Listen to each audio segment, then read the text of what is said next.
தமிழக அரசியல் களத்தையே மாற்றி அமைக்கக்கூடிய ஒரு நிகழ்வு ஒன்று நடந்திருக்கு. அதை பற்றி இன்னைக்கு பரபரப்பாக பேசிட்டு இருக்கு. திராவிட வெற்றி கழகம், மல்லை சத்யா. யார் அந்த மல்லை சத்யா?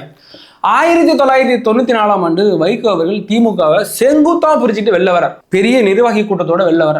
அன்னைக்கு என்ன பேசப்பட்டுச்சுன்னா, திமுக இத்தோட காலிடா அப்படின்னு அந்த அளவுக்கு பேசப்பட்டது. வைகோ அவருக்கு மிகப்பெரிய செல்வாக்காக இருந்துச்சு. அப்போ உடனே இருந்த மிக முக்கிய நிர்வாகியா மல்லை சத்யா அவர்கள் இருந்தார்.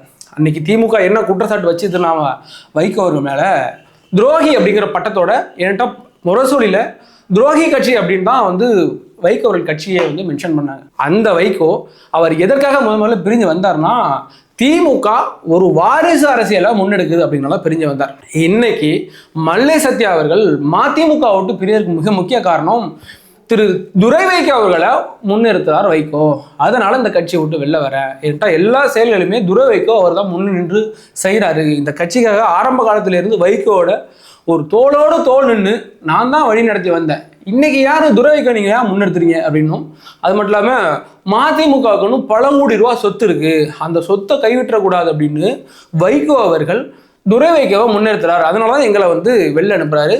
அது மட்டும் இல்லாமல் மல்லை சத்யாவுக்கு துரோகி பட்டம் கொடுத்து, அதாவது 1994 திமுக வைகோவுக்கு என்ன பண்ணுச்சோ அதே வைகோ இப்போ மல்லை சத்யாவுக்கு பண்ணி வெளில அனுப்பிட்டு, இப்போ இந்த மல்லை சத்யா என்ன பண்ணியிருக்காருன்னா, திராவிட வெற்றி கழகம் அப்படின்னு ஒரு கட்சியை தோன்றார்.